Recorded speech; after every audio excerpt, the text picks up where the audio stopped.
자, 4월의 첫 거래일, 오늘도 채권 시장에 대한 분위기 체크해 보면서 앞으로에 대한 전망까지 나눠보도록 하겠습니다. 오늘은 하이투자증권의 김명실 연구위원입니다. 위원님, 안녕하십니까?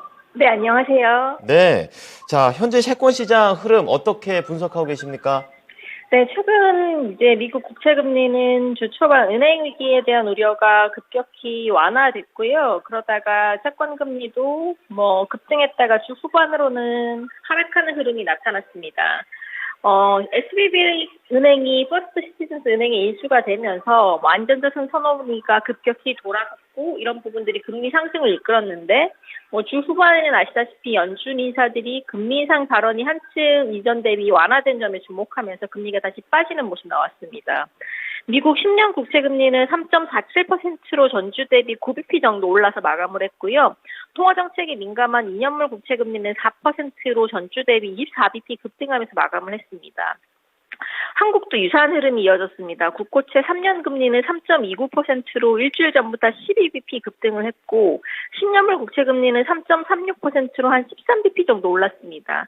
특히 주 후반에는 국고채 발행 계획 발표를 앞두고 물량 확대 우려가 커지면서 상승폭이 확대되는 흐름들이 나타나고 있습니다. 네.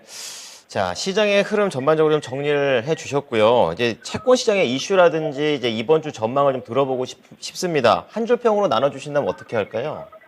네, 이번 주 키워드는 WGBI 편입 불발과 외국인 유출입 영향에 대해서 살펴보시는 것을 추천을 좀 드립니다. 네. 자, 우선은 WGBI 이거 관련해서 어떤 개념인지 조금 궁금하고요. 관련해서 어떻게 전망을 좀 하시는지 부탁드리겠습니다.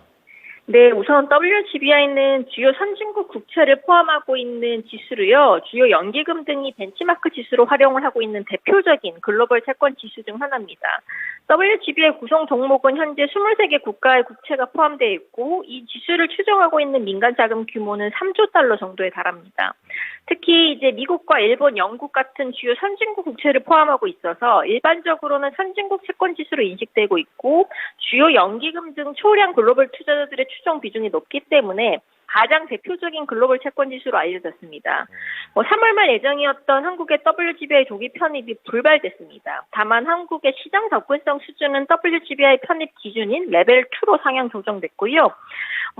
아시다시피 작년 9월 달에 한국 채권 시장이 시장 접근성 레벨이 상향 조정될 가능성을 근거로 관찰 대상국으로 지위가 격상된 바 있는데 실제로 올해 이제 3월 달에 시장 접근성 레벨들은 상향 조정됐으나 일부에서 기대됐던 조기 편입은 무산된 것으로 알려졌습니다.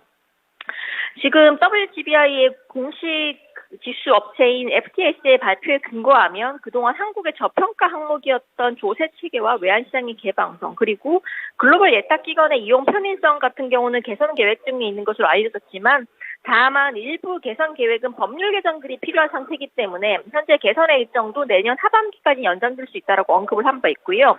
현재 한국 정부에서 이제 WGBI 편입을 위해서 다양한 제도 개편을 통해서 편입을 추진하고 있지만 여전히 결제 프로세스 개선과 글로벌 예탁기관 이용의 편의성 같은 2차 과제가 여전히 남아있는 상황입니다. 물론 정부가 노력을 굉장히 많이 하고 있는 건 맞고요. 그럼에도 불구하고 아직까지는 추가적인 개선 사항들이 있기 때문에 다음에 이제 WGBI 편입 일정이 9월 달인데 9월 달까지 개선 상황이 확충되지 못한다면 사실상 9월 편입도 조금 힘들어질 가능성들도 있는 점은 사실입니다. 그래서 남은 기간 동안 정부의 이러한 이행 상황들을 모니터링할 필요가 있을 것 같고요. 한편 이번 WGBI 편입 불발로 인해서 내외금리 확대로 인한 우려와 달리 외국인들의 원화채권 투자가 이탈하지 않을까라는 우려감들이 같이 높아지고 있는 점이 현실입니다. 근데 최근 들어서 외국인 투자자들의 흐름을 조금 살펴보면 최근 2월 달에서 3월 2개월 동안 약 13조 원 정도 외국인들이 원화채권을 순매수하면서 보유 잔고를 급격하게 늘리고 있는 상황입니다. 이번 WGBI 불발이 외국인 투자자에게 비우호적 재료로 작용할 수 있다는 우려는 사실상 현실화되기는 좀 어려울 것 같고요. 여기다가 최근 들어서 외국인 자금 유입의 근거가 차익거래 유인과 공공부문의 감소 축소라는 영향점에서 여기서 추가적인 외국인 이탈 가능성들은 굉장히 낮을 것으로 보고 있습니다. 네. 어쨌든 간에 선진국 국제 클럽에 들어간다는 것 자체는 좋은 거고 세부적으로 약간의 진척은 있었지만 빨리 되진 않았습니다. 그리고 영향력이 못 들어갔다고 해가지고 뭐 큰 문제 나는 게 아니라고 하시니까 앞으로 편입이 될지 좀 더 지켜보도록 하겠습니다. 자, 그렇다면 이번 주 채권 전략 바로 들어가 보겠습니다. 네, 이번 주 채권 시장은 조금 쉬어가는 흐름, 즉 약보합세를 예상을 해보고 있습니다. 지금 PC 물가 지표 둔화 자체는 호재긴 하지만 지금 미국과 유럽 은행 시스템에 대한 우려가 낮아지면서 최근 금리 낙폭에 대한 되돌림 흐름, 상승 흐름 진행될 가능성이 높다라고 보고 있습니다. 국내도 아시다시피 물가 둔화 재료는 이미 선반영된 재료고 오히려 아까 앞서 말씀드렸던 국고채라든지 은행채 같은 채권들의 발행 증가에 따른 물량 부담감이 시장 금리에 비우호적으로 작용할 수 있다고 보고 있습니다.